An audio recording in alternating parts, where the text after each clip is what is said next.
The big game will kick off soon, and you could make this year's game mean even more with Underdog, the app where you could cash in on touchdowns, interceptions, yards, or more. All you have to do is pick higher or lower, and you could take home up to 1,000 times your money if you get your picks right. It's that simple. Millions of fans have already won billions of dollars making picks. Sign up for Underdog today using promo code ROUTE, and you'll get a free pick as part of your first cash entry plus up to $1,000 in bonus cash when you deposit.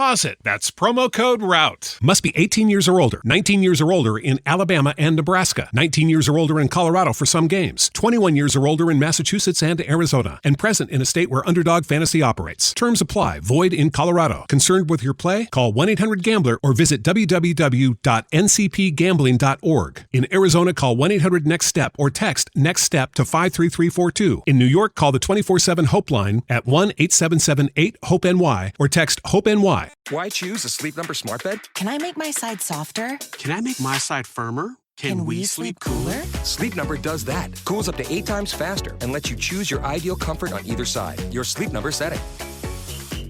And now save 50% on the new Sleep Number limited edition smart bed. Plus free home delivery when you add a base. Ends Monday. Exclusively at a Sleep Number store near you. Learn more at sleepnumber.com. The big game will kick off soon, and you could make this year's game mean even more with Underdog, the app where you could cash in on touchdowns, interceptions, yards, or more. All you have to do is pick higher or lower, and you could take home up to 1,000 times your money if you get your picks right. It's that simple. Millions of fans have already won billions of dollars making picks. Sign up for Underdog today using promo code ROUTE, and you'll get a free pick as part of your first cash entry plus up to $1,000 in bonus cash when you deposit.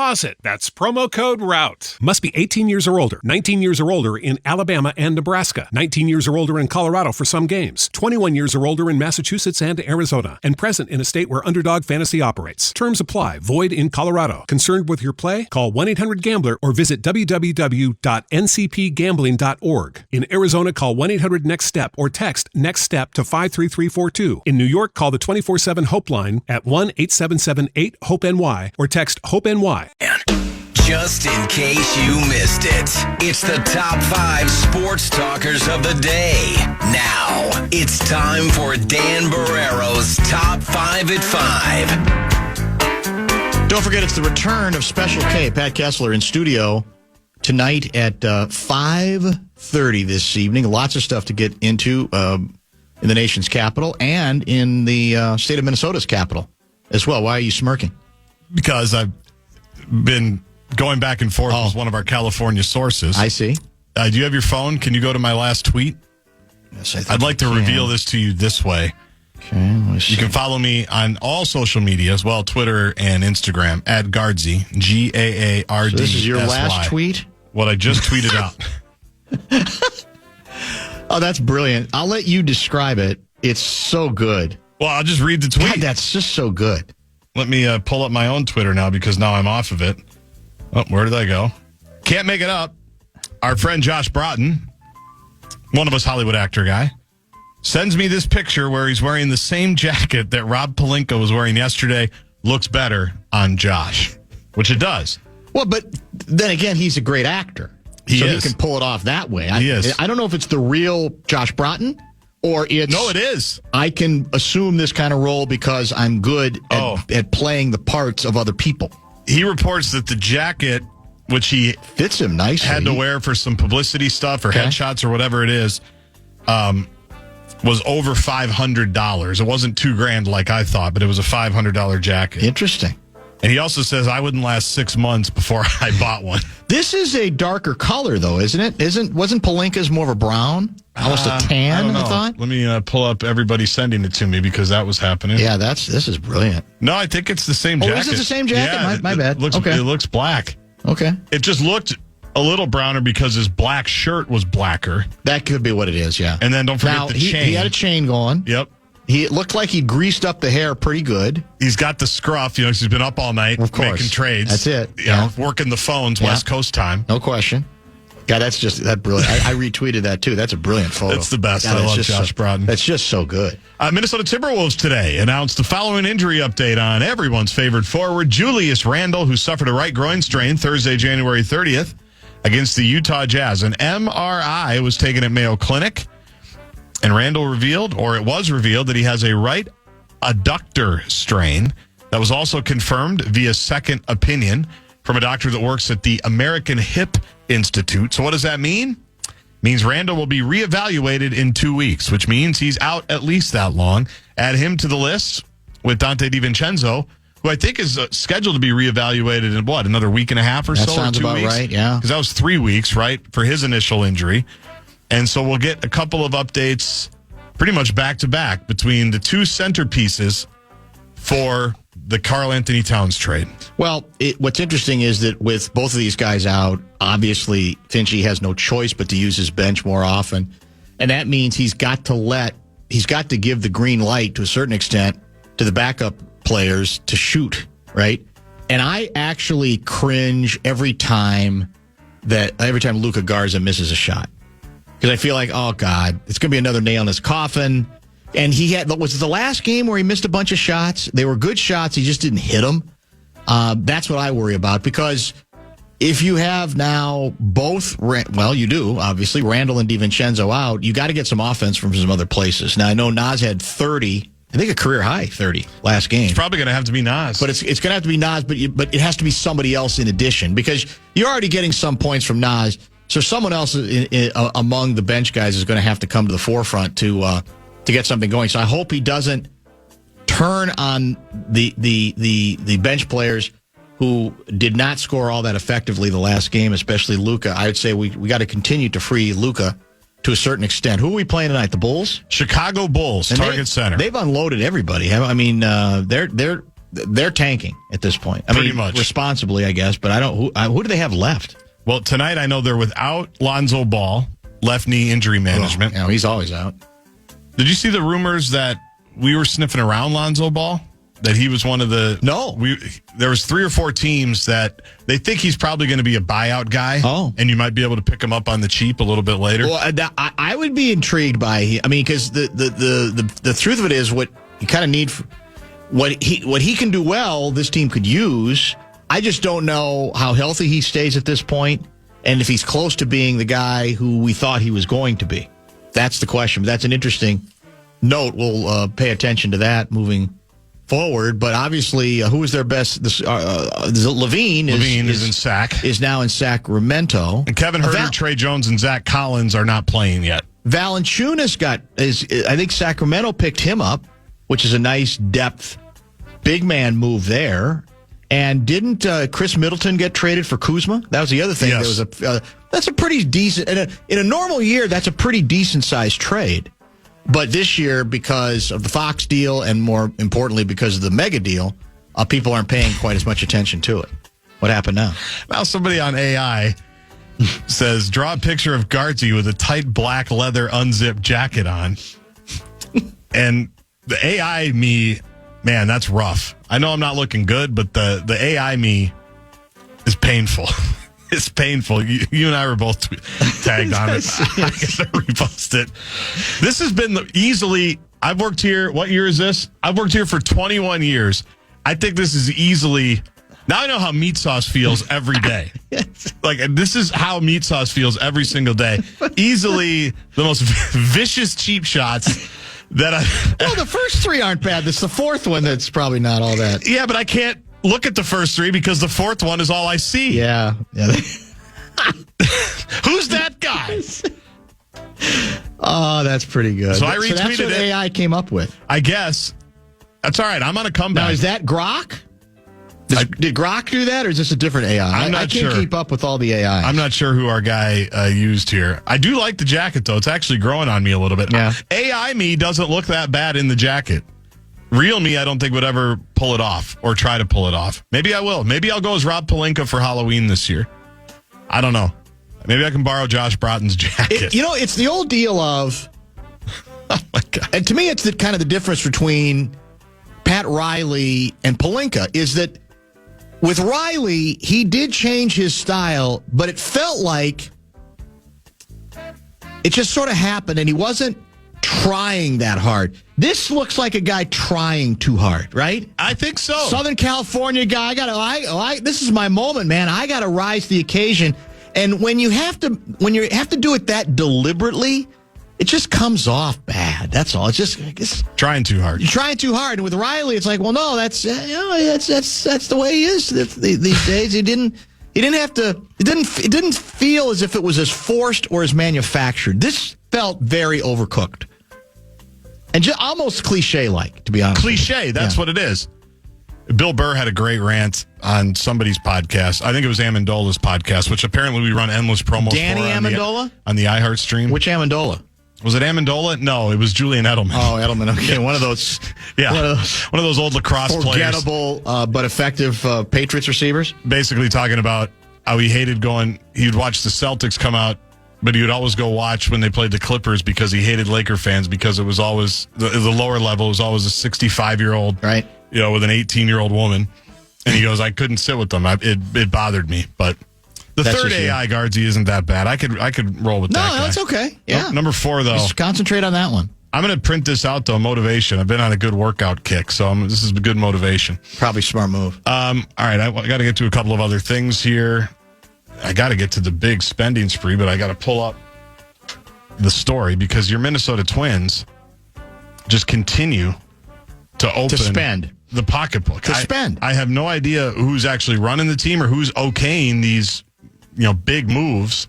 One of the Ishbia brothers, probably. It could be. Maybe one of the Ishbias is pulling the strings here. This is another major financial commitment, was it not? Is it 1 year? It's 1 year. Yeah. How much? $6.25 million. Approaching, so almost halfway to double digits in the millions. Plus up to $2 million in performance bonuses. Oh, good. Who did they sign? Gold Glove winning outfielder Harrison Bader. I'm going with Bader, Bader. He won the Gold Glove in 2021, so it's been a minute. That was when he was with the St. Louis Cardinals. He's still considered a good center fielder. Absolutely. He's played all 3 outfield spots. He's been strictly a center fielder since 2019. Well, this is the, I know it bugs people, but this is the Buck insurance that they kind of squandered last year after doing it right the year before. Who was the backup center fielder we had 2 years ago? Michael A. Taylor. Yeah, that was a good move. And you can knock you can pound your head against the wall and say, well, we shouldn't have to do this with Buxton, but if he's going to be here, this is the kind of insurance you want. You want a legitimate fielding center field option if you have to go DH with him or he has to miss some time. Now, his offense isn't anything to sneeze at, but I have no problem with this move. It's nothing, there's no signature part to it, obviously. It's not, all that spendy, but to me, is there an acknowledgement that they failed not finding a Taylor last year who fit the bill? And they didn't. Last year was kind of a joke in that regard. So now you got a little bit of an option there. Fan would love to put $1,000 in your hand. So much money, man. 6.25. Plus, what if he hits his performance bonuses? We're talking about almost $9 million. We're talking about $1,000 right now, though. And if you go to KFAN.com and enter the keyword pay, you're entered to try to win our national cash contest where we try to put $1,000 in your hand. It's KFAN.com and the keyword is pay. Special K here yet? Have you seen him? Yeah, I've talked to him for like 45 minutes. He's in the score now. He's in the score right now. He's here. All right. He'll be at the bottom of the hour if you have questions or things for him. But we'll come back with one shorty before Kessler joins the conversation. O'Reilly. You need parts? O'Reilly Auto Parts has parts. Need them fast? We've got fast. No matter what you need, we have thousands of professional parts people doing their part to make sure you have it. Product availability. Just one part that makes O'Reilly stand apart. The professional parts people. O'Reilly Auto Parts. The way, writes Hendo in Minneapolis, the Ishbias were captivated by, lost themselves in Beal's eyes. Do we even want them owning the Twins? It's a fair question. I think people are so worn down by the lack of aggressiveness here, notwithstanding this big move today. Yep. That we are willing to accept some recklessness. That right now we may be asking for something we will eventually regret if the spending becomes as mindless or the moves become as mindless as the Beal move represents. But that's sort of the nature of what has happened to this team, that you almost feel like, okay, bring it on a little bit. Yeah. We'll err on the side of somebody who spends a little bit too recklessly and, dare I say it, maybe gets a little bit too involved. Well, that's another big part of this. Here's the difference, though. In baseball, it doesn't matter. That's true. Because bad salaries don't hurt you if you're willing to spend. If you're willing to paper over them. Right. Which these guys are obviously pretty big spenders.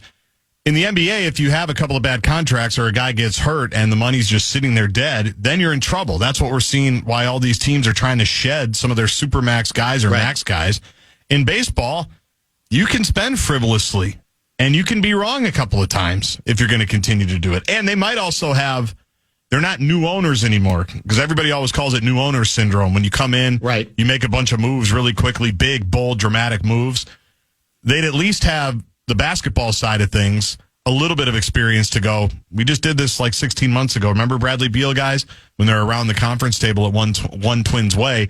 Let's be a little bit smarter, maybe have a little bit more discretion before we just start throwing millions of dollars around. Yeah, I think that's all fair. By the way, we're still, we don't know it's going to be them, and we throw that name out just because that name has surfaced.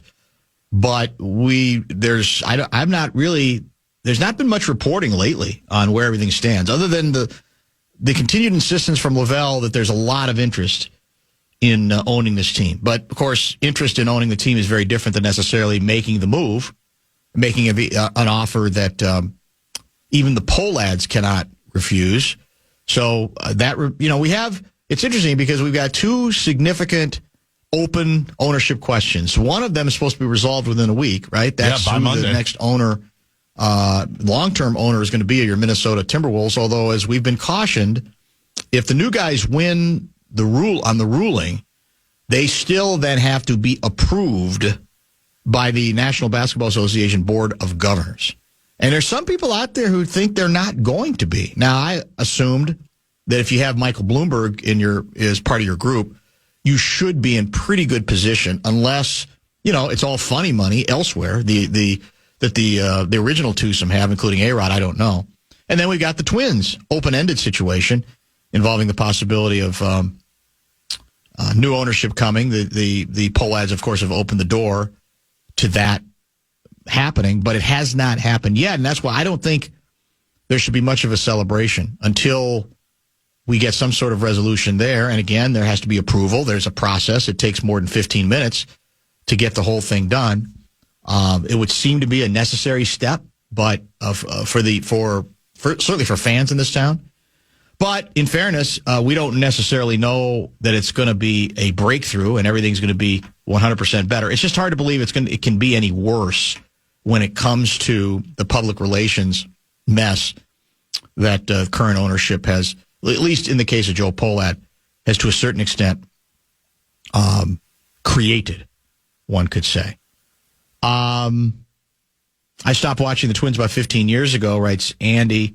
Got so sick of the Pohlads, I'm excited to come back as long as it's anyone beside the Pohlads owning them. That's the advantage the new owners are going to have, if there are new owners, right? It's not even going to matter if they're any good at it early. It's going to be that they don't have the same last name, so they're going to have a significant honeymoon period. Go back. People forget this. Norm Green had a tremendous honeymoon period when he was the man in charge of the North Stars, and it happened to coincide with that improbable run to the Stanley Cup Finals, right? And people were chanting his name in a good way, not Norm sucks. Yeah. And that's the advantage of being the ones who weren't here before, who we couldn't stand for various reasons. Red McCombs was worshipped early, if you'll recall. I remember vividly him at midfield of his first preseason game. Arms in the air, chanting. Everybody's going crazy. It was awesome. And then eventually, I think what we came to find out is he was cheap as hell in terms of infrastructure, in terms of facilities. Now, I don't know, some of it with him might have been, did he have enough money on the basis of the kind of money you now need, or even then needed? But it changed pretty dramatically in McCombs' case. So the honeymoon period's nice, but it doesn't always last. Early, that's the advantage you have. And if you play it right, you can extend it. and playing it right here would be the willingness to be fairly aggressive, spending some dough. That's basically where we're at. By the way, I mentioned if you have questions or observations for Special K, Pat Kessler, now would be a good time to hit the Bradshaw and Brian KFAN text line at 64686. Hit the talkback line. Maybe you've got something you want to get off your chest verbally, and you got up to 30 seconds to get all that out. Again, go to KFAN.com, click on the microphone. iHeartRadio app. Excuse me, iHeartRadio app. KFAN and the iHeartRadio app. I think you can get it from through KFAN.com as well, though. I believe I found it there. Maybe not.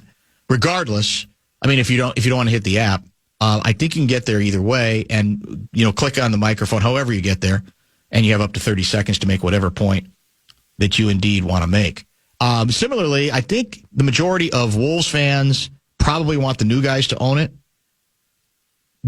Because, again, maybe the feeling is, well, they're with it and wow, and maybe a little bit more aggressive and a little bit more exciting, and Taylor has presided over some ups and most decidedly some bad downs running this team.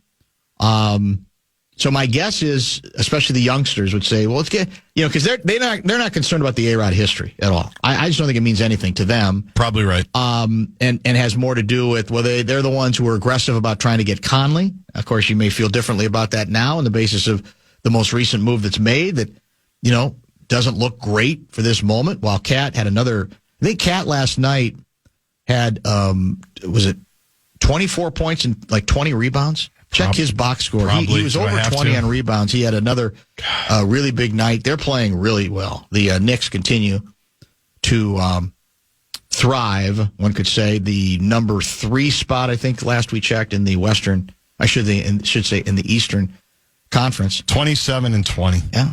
27 Knicks points and win 20 their 8th boards. straight over the Raptors. Yeah. We now, can't the beat the Raptors aren't very Raptors. good, but we can't beat them. Yeah, that's true. Unfortunately, true. All right, we got a lot of stuff to get to with Mr. Kessler, who apparently got here about 1:30. So Special K coming up, and as I said, we'll take some questions from the audience. We'll get into the very latest on whether there's any sign of a breakthrough in St. Paul, Minnesota, and there's a lot to discuss on the national level as well. Stay tuned. I wish the American media would take a great look at the views of the people in Congress and find out, are they pro-America or anti-America? Pat Kessler. Because people have got to know whether or not their president's a crook. Well, I'm not a crook. I can't trust Obama. He's an Arab. Pat Kessler. Tear down this wall. I did nothing wrong at the Minneapolis airport. Senator, you're no Jack Kennedy. Pat Kessler.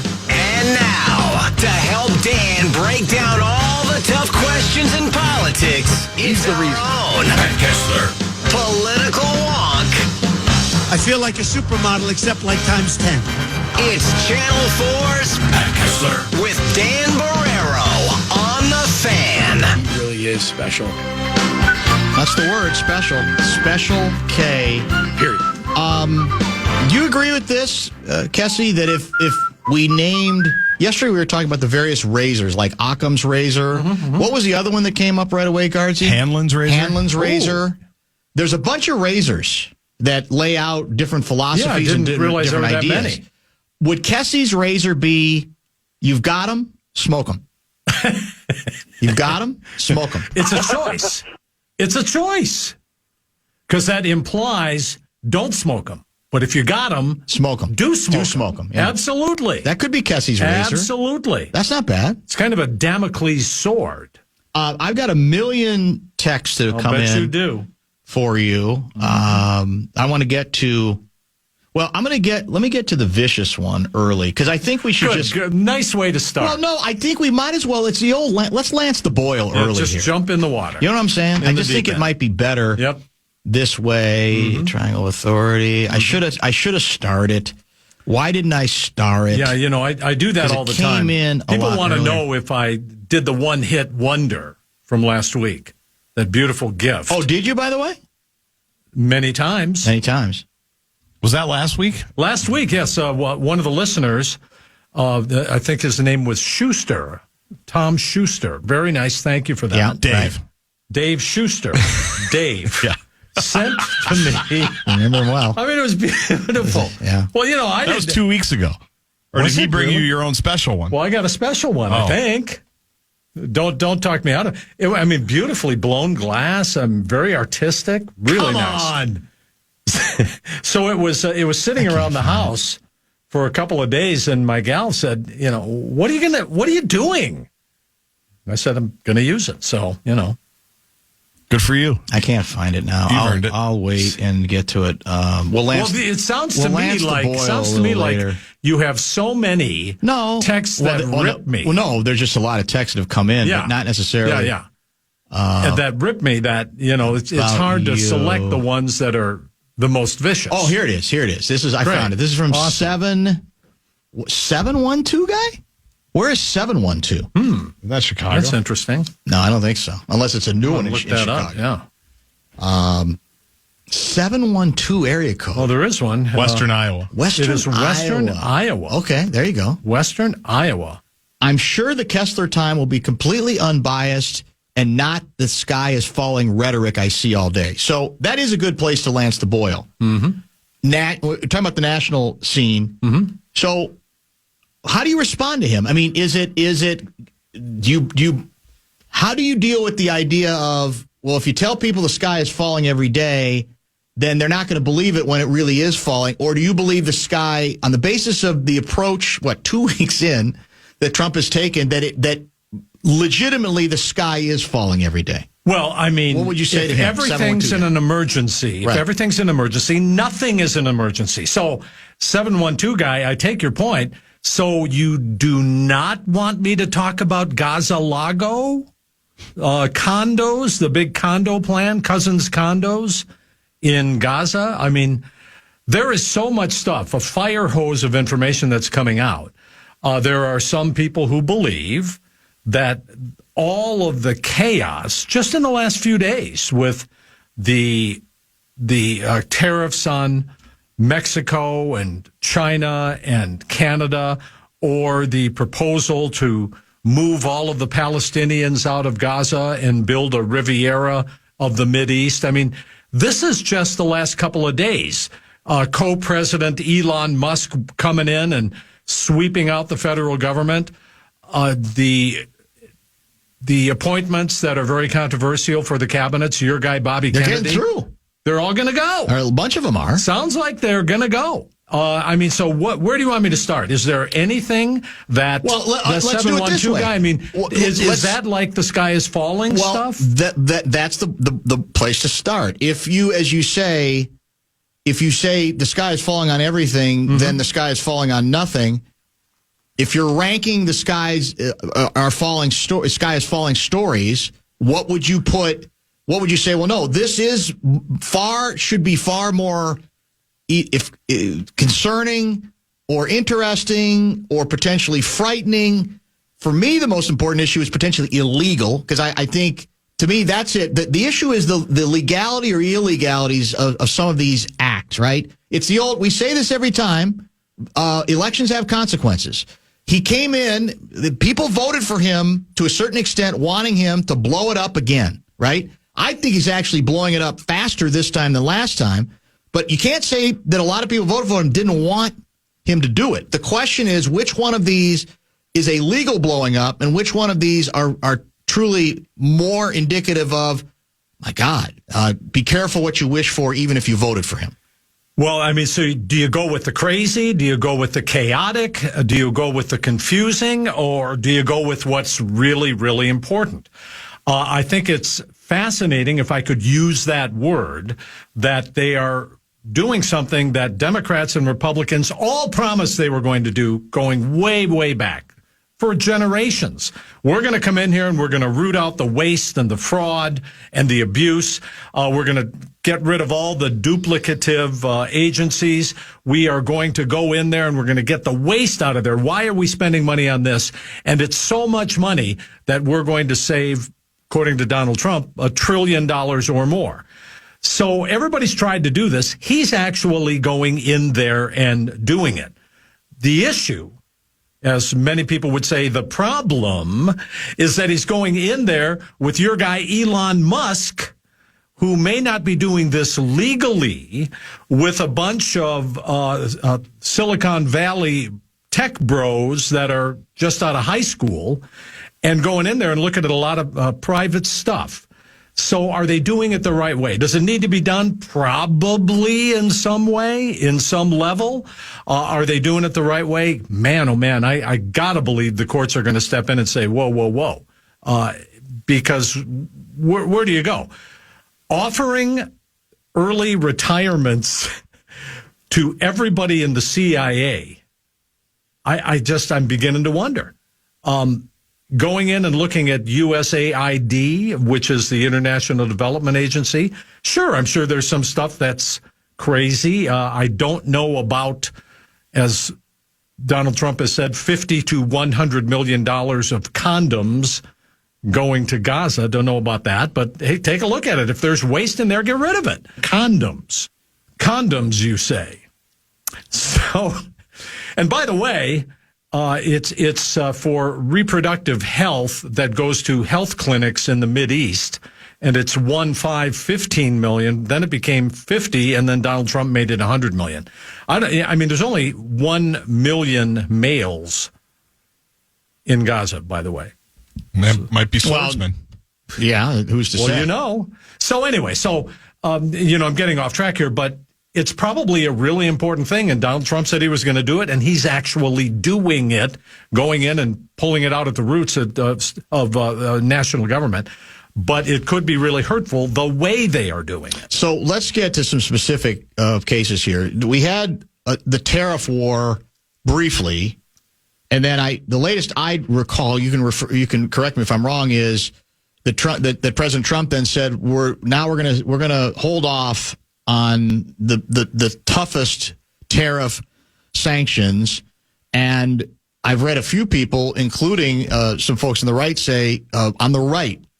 I'll say to my texters again, not on the left, but on the right, say, well, at the end of the day here, it didn't. What did that all really accomplish? It appears as if the other countries involved kind of mutter some, mouth some platitudes and say, okay, may not be real. We're going to be a little tougher at the border again. That nothing significant really changed here or not. So where are we? Are we still threatening on the tariffs? Is this about to blow up? Is it back? Are we backing off, or where are we in the tariff war? Well, it's interesting because if it was a leverage point so that Donald Trump could stop the flow of fentanyl or try to stop it or slow down the flow of migrants illegally into the United States, I can see this. I can see that he would use this as a pressure point.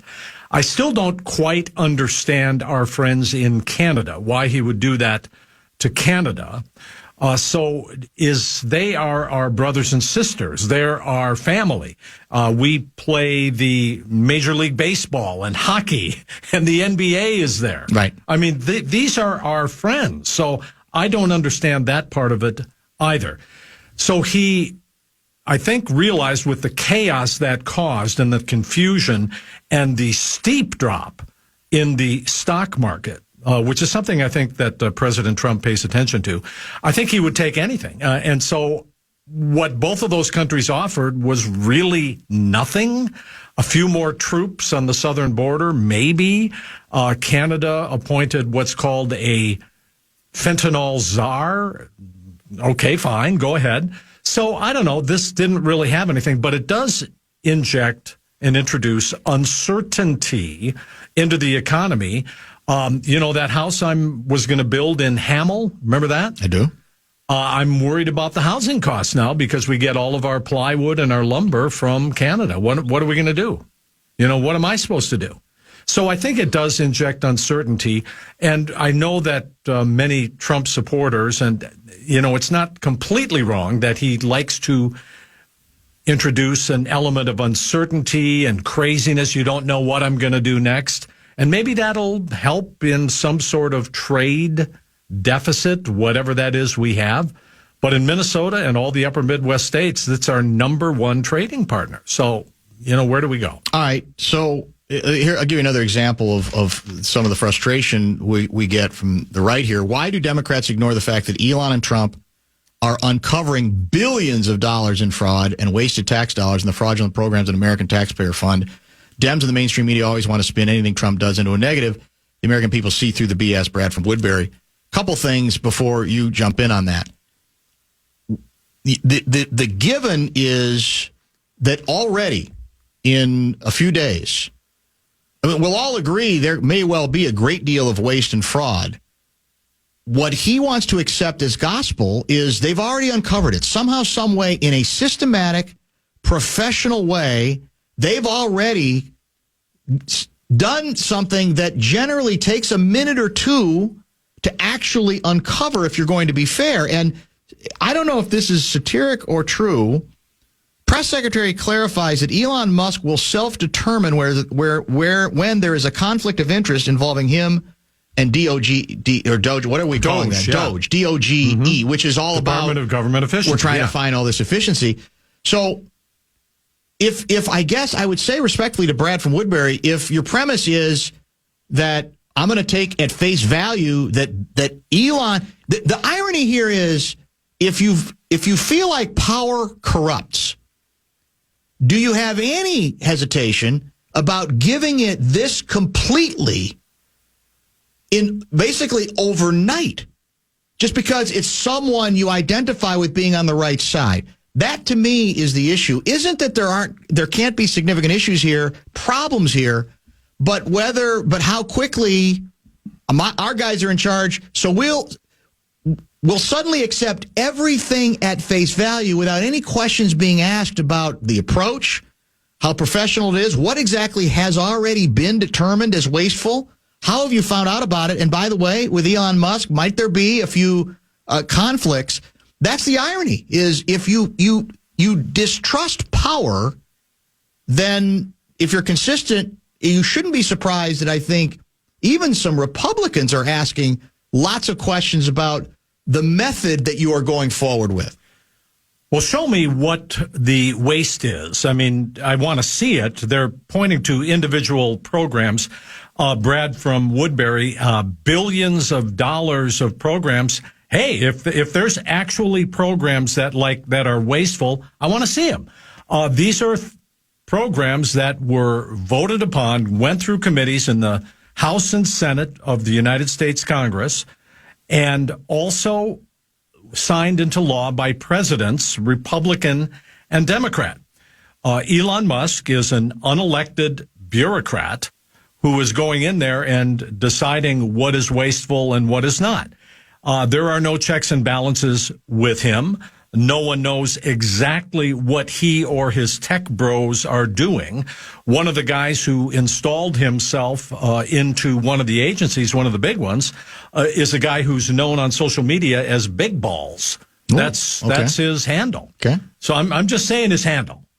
That's all I'm saying. You're just reporting I'm the just story. reporting the facts. Yeah. So this guy does not have checks and balances. If I'm all for it. If you want to go in there and tear it out at the root, let's take a look. Let's take a look at the education department, which is coming next. So the CIA, they're offering everyone a chance to get out. They are going to lay off tens of thousands, they say, of federal employees.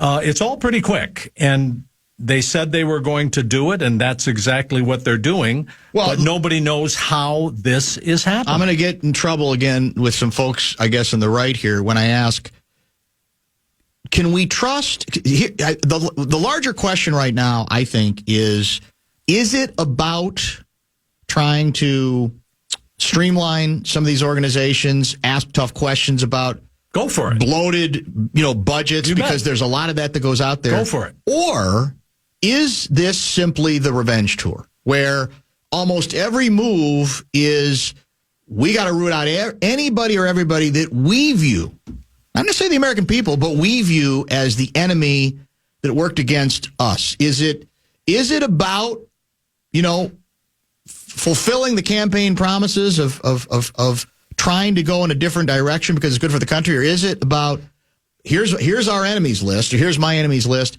and anybody I think who might be associated with anything I felt I was on the wrong side of, we got to get rid of? Well, they're firing hundreds of employees who had anything to do with the January 6th investigation, right? For example, laying off a lot of different people. This is probably a little bit of the retaliation and retribution. But again, this is something that he has been talking about for 10 years, President Trump and the deep state. Let's be clear.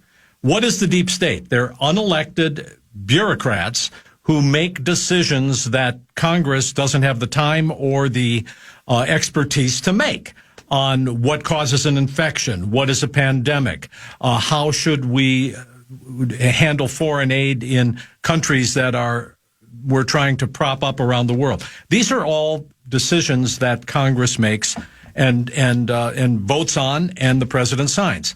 Let me put it this way. What if George Soros, one of the bad guys to the Republicans, was going in here and doing this for Joe Biden?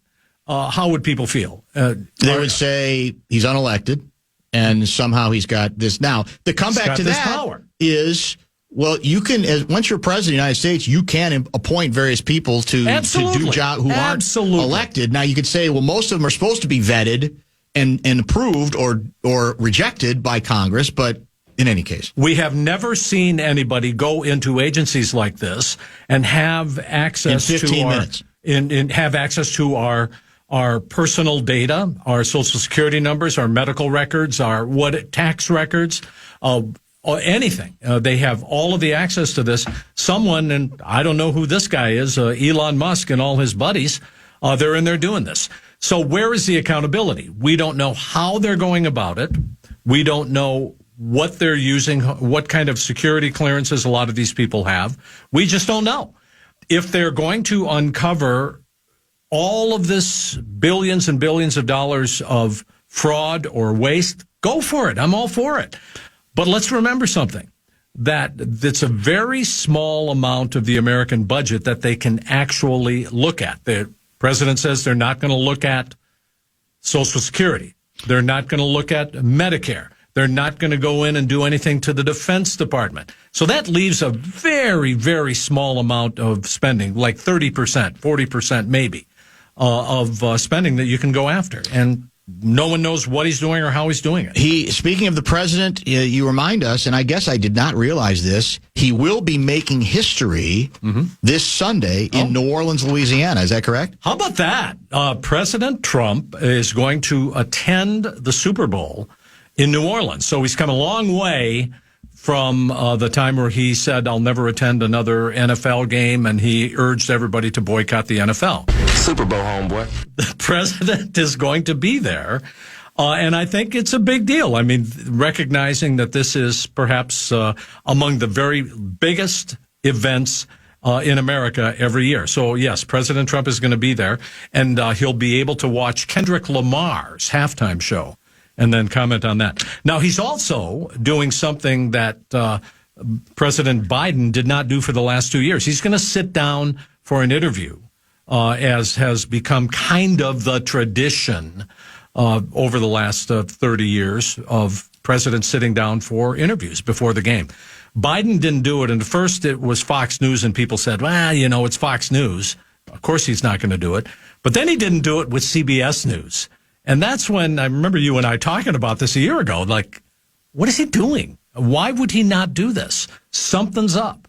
And sure enough, maybe he didn't feel competent to do it. Refresh my memory. Have any of these interviews over the years been live, or do they always tape like the day of, or what do you remember? My memory is that they are taped. Okay. The first one might have been live. I think that was Jim Nantz with George W. Bush, and it was, it was not anything real serious, not a lot of news things. And then the networks began assigning their reporters to do the interviews, and some of them were pretty tough, like Bill O'Reilly going after Barack Obama on Benghazi. They were pretty tough and newsworthy in that case. So who knows? Brett Baer will be doing it. He is considered to be a straightforward, fair reporter for Fox News. People are waiting to see if he will handle President Trump the way he interviewed Kamala Harris, constantly interrupting and talking over her. So it'll be interesting to see. I'm glad Trump is doing it. If nothing else, this president makes himself available to reporters, and he talks to them all the time, something that Joe Biden almost never did. Well, yeah, and eventually we may know the reason why for that. Yep. So we got the local angle regarding the National Democratic Party, the position of leadership. Is that correct? How about that? Our guy, Ken Martin. They like us. They really like us. So Ken Martin, the head of the Minnesota DFL Democratic Party, is now the head of the National Democratic Party, the Democratic National Conference, DNC. And his slogan, by the way, my favorite, yes, we can. Yes, we can. How about that? Yeah, that's great. So that'll change everything. You know, I wonder sometimes if this is a job that National Democrats really want, because they don't know where to go after Trump. Trump he's got 5 things today that he's doing that are controversial. So, you know, beginning with the 712 guy, as we began the conversation, what do you focus on? What should Ken Martin do? What should the Democrats do? I do know this. Do you remember when Michelle Obama said, when they go low, we go high? That's what she said. Ken Martin has a new slogan. When they go low, I go low. So he's going to go lower than the Republicans. It's kind of a new thing that he's trying to do. Is that how he won? Was that his profound moment? Doesn't do much for me. Well, there are a number of things. You know, he's pretty popular. I mean, look at what he did in Minnesota. You know, you don't have to agree with him, right? But he never lost a statewide race. This isn't a tough place for a Democrat to win races. Let's be honest. Yeah, let's take a look. The Republicans had controlled the House and the Senate. Or when's the last time Republicans won a U.S. Senate seat? I mean, it's been a long time. Norm Coleman, Dave Durenberger. I mean, these are prominent Republicans who used to serve. Governor Pawlenty, he was a really good governor, a Republican guy. But since Ken Martin came in, Democrats have won the U.S. Senate, both seats, have won every statewide office. Are you trying to get in the Ken Martin will? Hell no. Oh, okay. I'm just telling you. You asked me why he was elected nationally. Yeah, okay. But it can't. I think this is a tough one. I mean, what are you going to do? Are you going to protest in front of every government office that's right? I mean, what are you going to do? How are you going to do this? If he wants to do the job well, he'll realize the problem. If the more you obsess over the quote unquote enemy, the less you pay attention to how badly you prepared to give yourself the best chance to win the election. The Democrats were their own worst, in my opinion, were their own worst enemy. And to me, that's where there needs to be greater introspection, strategically speaking, in that regard. And then the rest, I think, kind of takes care of itself. But we're a long way from, Well, the Democrats in the United States are less popular than they have been in decades. Republicans now, for the third straight year, there are more Republicans who are registered to vote and identify themselves as Republicans than Democrats for sure, but almost any other party for the third straight year. Now, here's the thing that's really important. So you talk about Ken Martin, and you asked me, why he got elected. Right. That's why, because what he did here in Minnesota. But 57% of Americans view the Democrats negatively. That's shocking. Only 31%. I mean, it's never been that way. No, that's true. So he's taking over a party like that. So that can change in 2 years. That's what he's doing. It absolutely tends to change. But it's about as low as it's ever been, is what I'm saying. Yeah. All right, let's do this. Let's pause. There's a lot to get caught up on at the State House, too, about whether we're making any progress to getting any closer to any sort of resolution or a deal. I sense not, but we'll leave that up to Special K for part 2 of a very special broadcast. Stay tuned. Comedy sensation Daniel Tosh bringing his hilarious stand-up show to the Twin Cities. Don't miss your chance to see him live June 19th at the State Theater. Tickets are on sale now. You can get the full details at KFAN.com. Keyword calendar.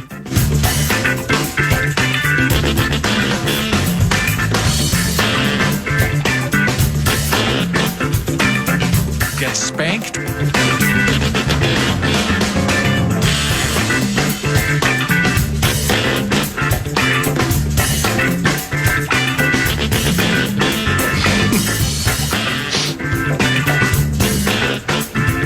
I love our listeners. This is Max in River Falls. Is iHeart owned by Rupert Murdoch?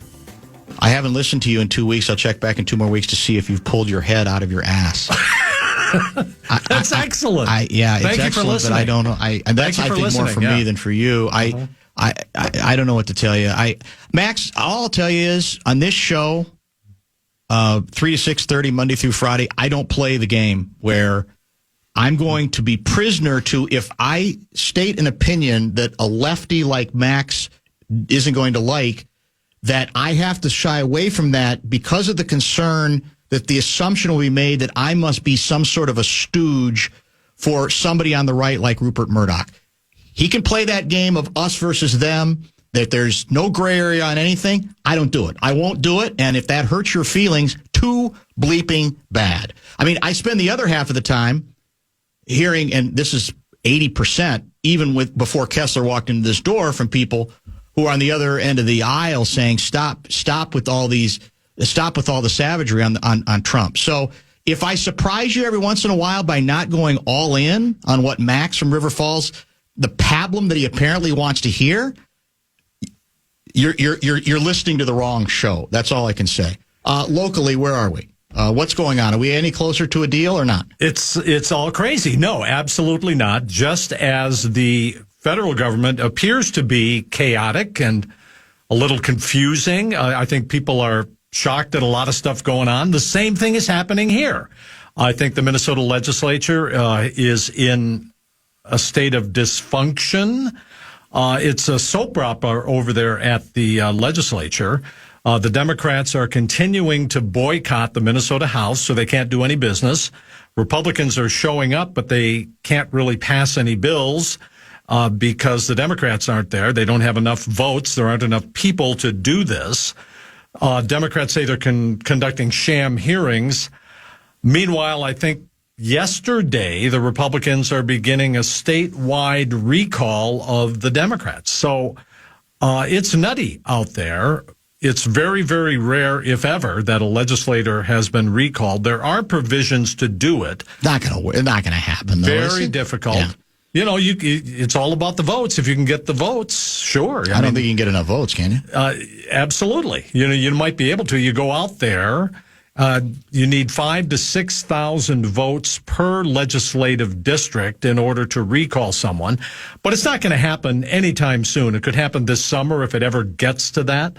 Meanwhile, the Star Tribune is reporting, I love that they went in and took a look. Minnesota taxpayers are paying, just for the members of the House, in salary and per diem. So far, they have kicked in $265,000 for a legislature that isn't getting anything done. So that's where we are. How do we feel about it? I mean, how do we feel about this Minnesota when nobody seems to be negotiating? The Democrats are accusing the Republicans of pulling a Trump playbook right out of the playbook, doing what they're doing, trying to make themselves in charge, and the Democrats aren't showing up for work. So I love the poll that KSTP television did over the last few days, released yesterday, that 55% of the state believes that the Republicans should share power with the Democrats, should work out a power sharing agreement. And 49%, about half, believe the DFL should not be paid if they're not going to show up for work at the Capitol. So we're all torn. I mean, this is who we are right now. It's crazy. Can we enjoy the Super Bowl? Well, wait Can a minute. we take a time out here? Are you telling me that big a portion of those who are polled, if it's a scientific poll of the population of the state of Minnesota, are capable of thinking both of those thoughts? Because they're in conflict, in a sense, right? They're saying, on the one hand, they are chastising the Republicans, saying, figure it out. You got to you have to do a power share here. And to the Democrats, they're saying, show up. Yeah, show up for work, or you shouldn't be paid. Yeah. I mean, so many of the same people are voting yay on both of those. Two thoughts at the same time. Funny. So I think there is some dissatisfaction. I don't know who this is good for, if anyone, because the Democrats control the Senate by one vote. It's going to probably end up tied in the Minnesota House, 67 to 67. And to my knowledge, unless it happened today, to my knowledge, Governor Walz, who has not called everybody into his office and locked the door, as Jesse Ventura used to do. He threatened he would bring people in, lock the door, said, you can't leave until we're done. And then he would bring in his dog, Franklin, What kind of dog was it? Do you remember? Yeah, it was a bulldog. Bulldog. It was a bulldog. It was a Oh. great dog, just a great dog. He'd bring the dog in, and before he did, he would feed the dog hamburger so that the dog would pass gas in the meetings. Not making this up. I'm just reporting the facts. Franklin passed gas, and the Democrats and Republicans came to an agreement. So thank you, Franklin. Isn't that leadership? No, in all seriousness, the idea, and I know the cliche of we're getting everybody in the room and we're not leaving until it's done. That can be tried and overdone. But to be honest, there's a piece of that I long for a little bit. And I don't know if it would matter, but to me, that's part of, I believe, what a governor's role should be at a time like this, at least to try. And I got to believe there's got to be something going on behind the scenes, but to my knowledge, there hasn't been a physical meeting of the three of them getting together. Even Governor Dayton, who was about as liberal a governor as Minnesota has had in many, many years, came together with the Republicans and worked stuff out with them, and everybody ended up with something. So I don't know where Governor Walz is on this, but it's a tough situation. This may be putting the cart ahead of the horse, because the paralyzing situation on the legislative side.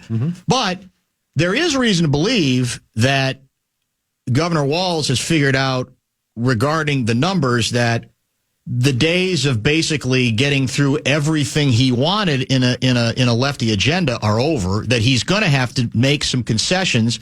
He's even talked about that, has he not, in terms of some of the policy ideas? So in theory, there might be finally a greater willingness at this point to say, all right, we are going to have to play ball a little bit, but that becomes premature and immaterial, right? Until you have something legislatively where the legislature is in real session. Yeah, and that might be one of the keys to unlocking this and ending this stalemate between Republicans and Democrats. Yes, Governor Walz has proposed a number of things, no new spending increases, but he's been forced into this, and not just because of dysfunction at the legislature, but because the legislature, dominated by Democrats, passed a number of bills that are not sustainable, a number of programs for the next 5 years or 10 years, even the next 2 years. So when the Democrats controlled all the branches of government, they did everything that they promised that they were going to do, controversial as they were, just like Republican legislatures in different states did. So now the chickens, where are they? They're coming home, they're roosting. So, that could be, if you have a more moderate type of proposals from Governor Walz, maybe you could get some people together. But right now, nothing happening. Ain't nothing happening. All right. On that note, you are dismissed. Not summarily dismissed. That's too strong a term. That would be executed. Is that what that means? Summarily executed, yeah. But I could be dismissed. That's harsh. Well, you're a harsh guy. Harsh in the afternoon. Dismissed or deported? Wow. That's the question, right? That's another whole issue. Yeah.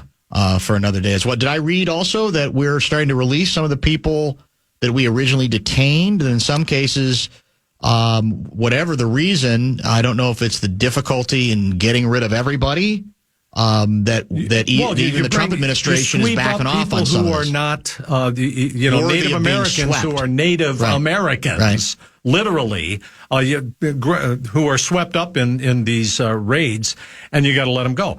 But let's be really clear here.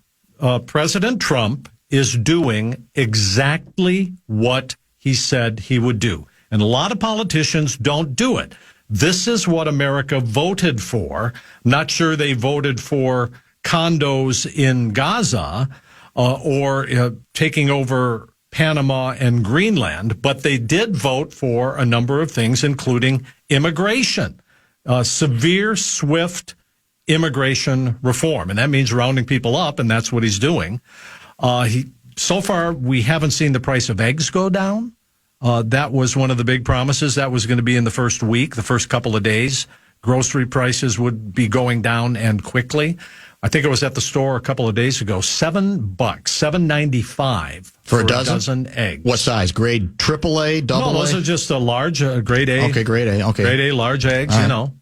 And Waffle House, the iconic the United States restaurant has added a 50-cent surcharge. Egg surcharge? Per egg. Per egg, not per serving. Egg. Per egg? So if you get a 3-egg omelet, that's an extra $1.50. Yes. Man. I mean, that's what's happening. I mean, let's take care of that maybe. Yeah, maybe that we should start there. Yeah. On that note, we got to go. All right, that's Special K, Pat Kessler. When are you liberal hacks going to bring a Republican on to give a counterpoint to all your liberal BS?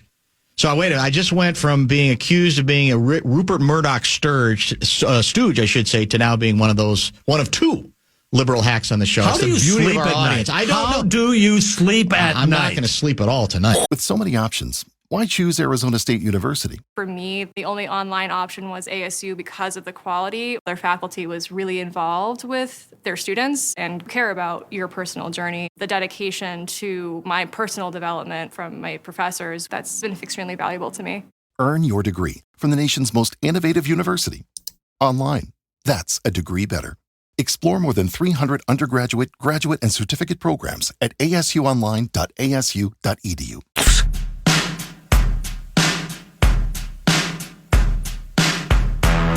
Show Wrap is brought to you by American Pressure, commercial-grade pressure washer since 1975. It's the Bumper to Bumper Show Wrap.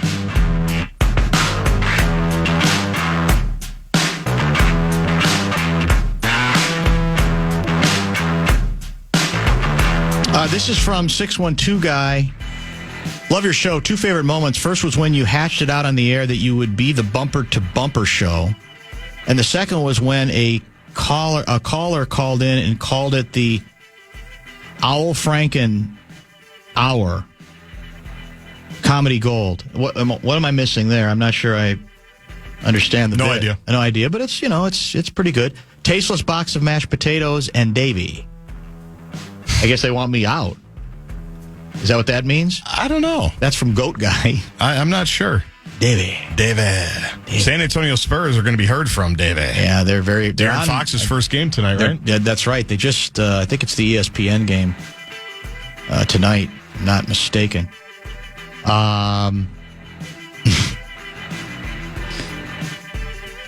This guy's going to get in trouble. People didn't vote for Elon Musk taking control of parts of the government.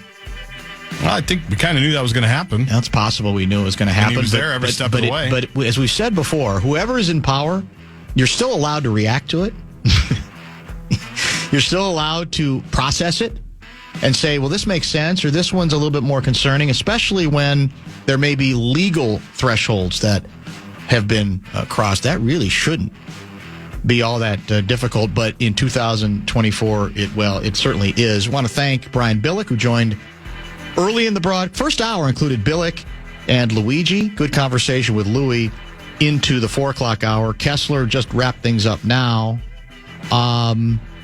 Tonight is Fan and a Man in the Air, and then your favorite professional basketball team is in action on the flagship. The Wolves we're hosting the Bulls, are we not? Isn't that here? It is at the House of Pain, yes, sir. Last I saw, we were favored by 11. Yeah, that's about what I saw. 11 or 11 and a half. The Bulls have been stripped down. This should be an easy victory. Then again, 2 of our top 4 scorers are out, right? Now, probably for a couple more weeks each. Mm-hmm. Tomorrow's the trade deadline, 2 p.m. Central Time. Will we be involved? My guess is nothing major. I agree with you. I'd be shocked, but I've been shocked before. I didn't see anything coming 2 days before training camp. Tomorrow, we're hoping for Sean Salisbury. I'm going to text him tonight and see if he'll give us one more shot to give us his Super Bowl 59 prediction. That'd be great. It sounds like, by the way, Billick picked the Eagles. He said, look, you feel like a fool picking against Mahomes. But in the end, he seemed to be leaning towards the Eagles finding a way to get it done. The inbox will return tomorrow as well, Dr. Dan's inbox. And who knows, we may add to that as well before. Maybe bonus Johnny with a big blockbuster trade. That would be huge. That'd be fun, right? Would it not be? Yes. And I don't think there's any other blockbuster deals left to do. I mean, the team to watch clearly is Golden State, because I think they've decided we've got one more shot at whatever. And we do not like sitting on. We don't like being also receiving votes, right, in the rankings. We're the Golden State Warriors. So And Steph's not getting any younger, so it sounds like they're ready to get really reckless and crazy and add any aging superstar they can. The question is whether they can get any of those players, right? Because for a while it was they want LeBron and Durant. Who doesn't? Durantula apparently has said he doesn't want to go back there. Right. LeBron has made it clear he's ready to rock and roll with Luka and knock the Wolves out in the play-in.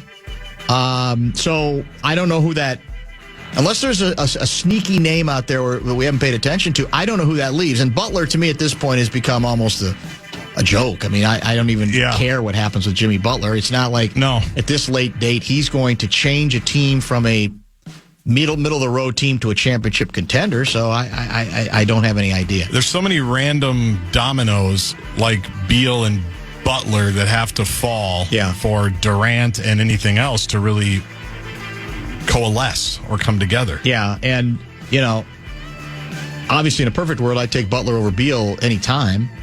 I don't even know. I haven't watched Beal this year. I don't know what he is, but he's limited. He's just not a guy what are you going to do anything with? And now he's got the albatross of the huge money that, by the way, is the money Butler wants. And allegedly, Phoenix is ready to give it to him. Which is surprising. I agree. But I don't know, is there a way? I mean, I think Riley is ready to get rid of him, finally. Oh, yeah. I don't think there's any question about that. Maybe he can get... what if Durantula goes to Miami? I don't think he wants to do that. Yeah, well, I don't know. Maybe he's bored. Phoenix is nice. Well, it is. No humidity. Dry heat. It is a dry heat. There's no question about that. But he can go back. Right. I think he's Baltimore-based, right? When where he's from, he goes back there in the summer. No big deal. When do the Gophers play next? Gopher men. Gopher men play Saturday night against Illinois, 5 o'clock. Oh, that's right. That's here, right? It is. Women? Women play tomorrow night against the red-hot Iowa Hawkeyes, who just knocked off USC yesterday. How about that? Who is better, USC or UCLA? UCLA. It's not close? I didn't think it was particularly close. They play here in a week or so. Oh, so that'll be good. They play twice in the final 3 weeks of the season. We'll start it all over again at 3 o'clock, as I mentioned, to prepare for, after a fan on demand bit, Wolves and the Chicago Bulls. Talk to you tomorrow at 3. Where are we, America?